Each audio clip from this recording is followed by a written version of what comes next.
For many years, Western media theories and journalism practices have been the hallmark of the journalism profession in Africa.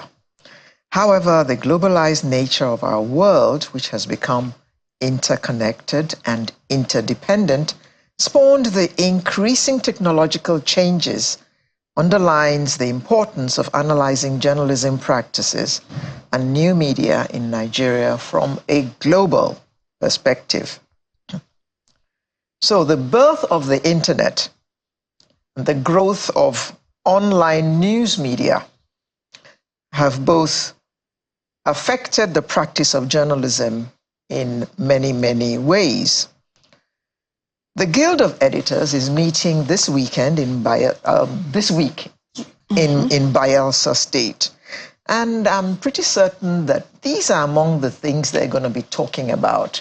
So let us get a sneak preview from the Vice President West of the Guild of Editors, Dr. Kabir Alabi Garba. Good morning. Good morning, ma'am. And thank you for joining us this morning. Thank you. Thank you for coming to give us Expo. Thank you for supporting us. Channel has been a strong member. The leadership of Channel has been a strong member and a supporter of activities of Nigerian Guild of Editors. We are happy to be here to equally share our view on the forthcoming conference in Nigeria through your platform. Okay. So, what is the theme of this year's conference? Yeah, the theme of this year's conference is economic growth and development strategies in resource-rich country. That's the theme. Ooh. Economic growth and development strategies in resource-rich country. Like Nigeria. Because, yes, media is global, but we have to localize our own experience at this time.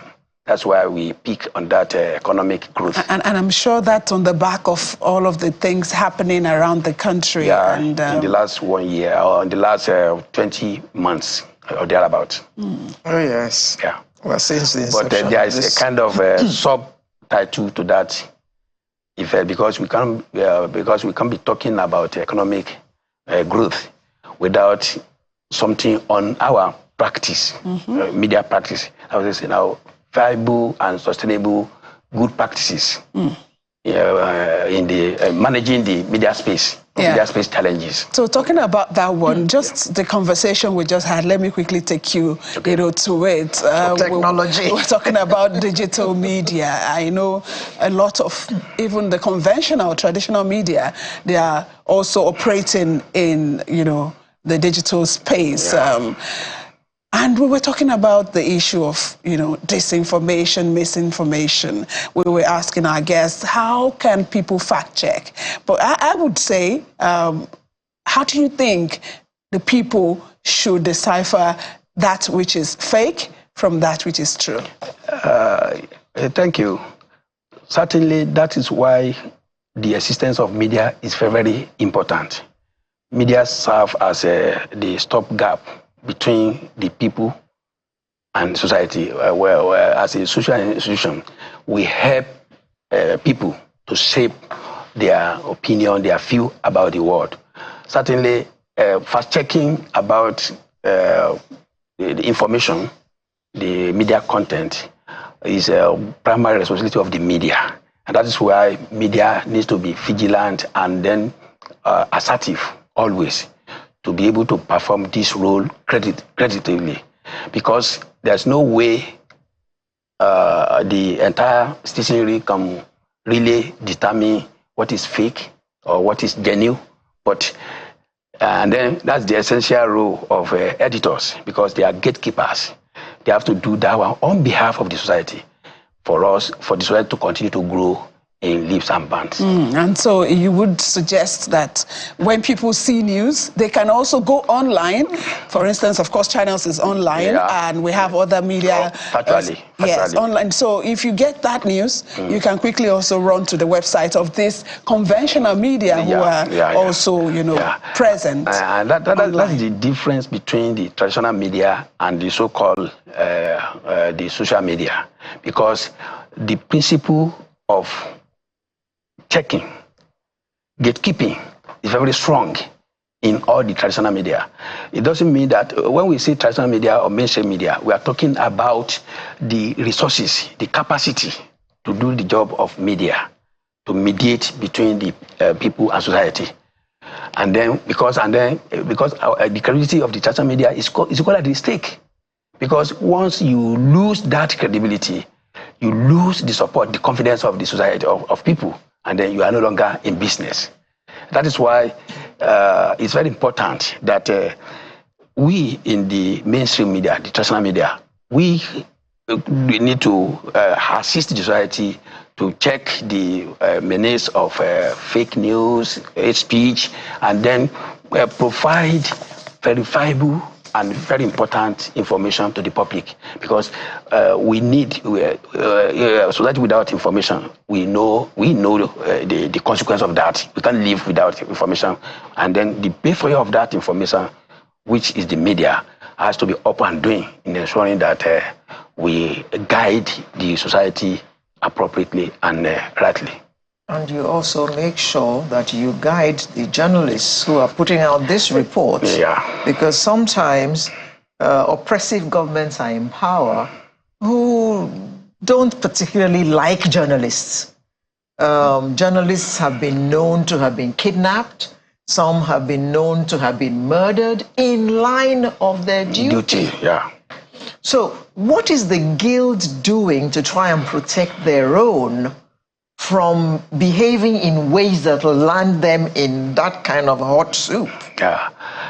Certainly, the Guild is there to ensure that our traditional function of informing, of educating, of entertaining the people is adhered to ethically, without coloration, without sensationalization. And that is why we have one of the cardinal duty of Guild is training and retraining. But because by the nature of human being, for you to grow, you need to unlearn, relearn, and unlearn. All these three processes are very important, because new things come up every day, whether in the technology sphere, whether in the environment, everywhere, in politics. But the essence of it is that we need to grow our human capital every now and then for us to remain in the business and for us to be able to discharge our duty creditably. Okay, let's go back to some of the things that the NGE, Nigerian Guild of Editors, will be speaking about in Yenagoa. The state of the nation. You have talked about poverty. You've talked about the effects of inflation. What would the conversation look like? What would you be telling, those who need to hear? Because part of our job equally is to ensure inclusion as well as dialogue, conversation at all time. We have come to realize that we shouldn't leave the job of governance to politicians alone. We are all involved. Now that we are in problem, everybody is feeling it. That is why we are now creating a platform whereby we bring experts from governance, experts from economy, experts from all adjoining fields to be able to assist Nigeria. Everybody will have agreed that we are in trouble. Even last Tuesday, because the conference in Yenagoa, which starts on November 7 and run till 9, where we secured the participation of Vice President, because he will chair the conference on Thursday at the opening. Last Tuesday, the leadership of Guild was with him, and then he agreed to come. We are bringing experts in economy, expert in politics because this is the situation affects everybody, and then we have to think outside the box.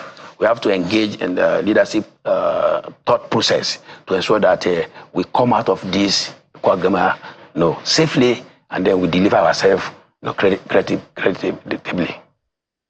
Now, when the Guild talked about assuaging the inflationary effects, of course, you're journalists, but you're hoping that all of these economists will be able to proffer a solution. Yeah. But in the estimation of the Guild, how would you say that the present government has fared?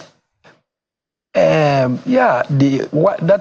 is the main reason behind the theme of this conference, because we believe that political process drive every other aspect of human life, most essentially economy, because we are in it together. Today, most media houses, virtually all of us, we find it so difficult to operate. For instance, the print media, our basic raw material are all imported. And then now, how do we survive with the high cost of production? Cost of production, essentially driven by the exchange rate, forex exchange. That is why we are, and then journalism is about knowing something about everything. Therefore, economy inclusive. That's why we are now providing that platform, that stage for all the stakeholders to come and see how we can provide solutions, because we are in it together. Like I said, we are trying to promote inclusivity. We are trying to promote dialogue. Though, like Madam said the other time, yes, we are journalists, but we need to equally guide the society. We hold the torch to ensure that where there will be danger, we should alert the country as part of our information function, as part of our education function. That is why we see that this as economy, all of us should get together to ensure that we provide a solution, very effective solution, so that we can get out of it. Yeah, let's talk about sustainability in the media industry. You've said it's a challenging time for everyone. For everybody. What do you think the media, particularly, of course, talking about the traditional media now, should do to stay afloat? First and foremost, our business is content creation. Whether all media, we are creating content, and that is our article of trade. That is the commodity through which we get our revenue. But we have discovered that, and then we have both the print, the electronic, and then now for the digital. All of us, we rely mostly on advertorial. But we have realized now that the revenue from advertorial is dwindling every moment, not every day, every moment. For instance, in the print media, since after COVID, virtually all the major newspapers, we have reduced our pages to 32.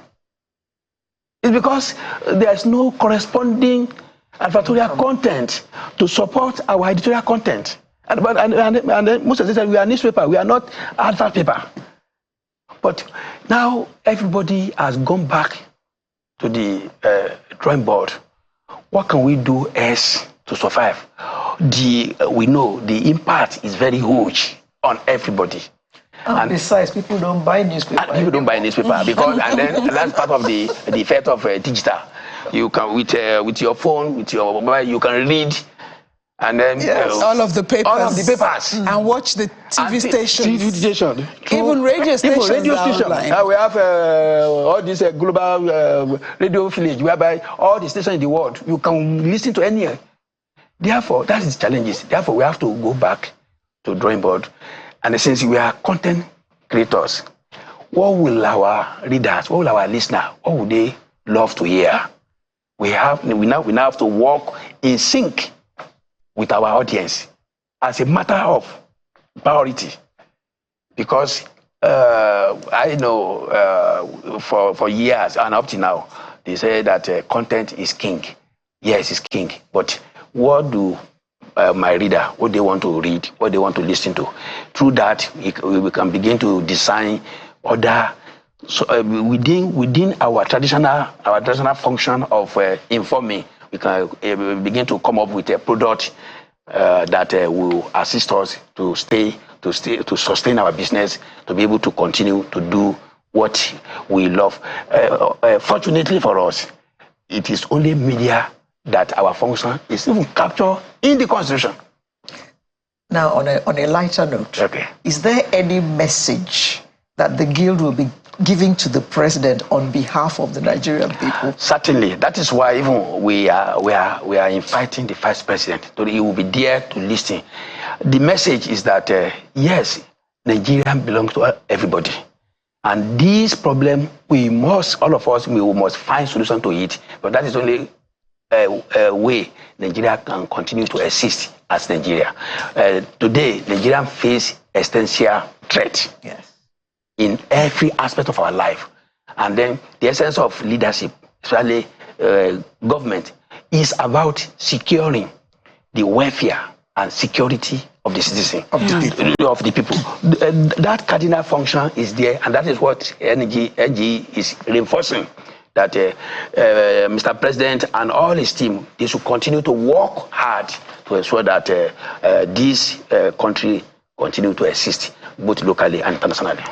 Dr. Kabir Alabi Garba, Vice President, West Guild of Editors, and also editor of The Guardian Weekend. Thank you very much for coming to tell us about the conference of the Guild of Editors, which is holding in Yenagoa from Thursday to Saturday. We wish you all the best and fruitful deliberations to you. Thank you. Thank you very much for coming. Thank you. Sunrise will return in just a moment and we'll be talking health. Stay with us.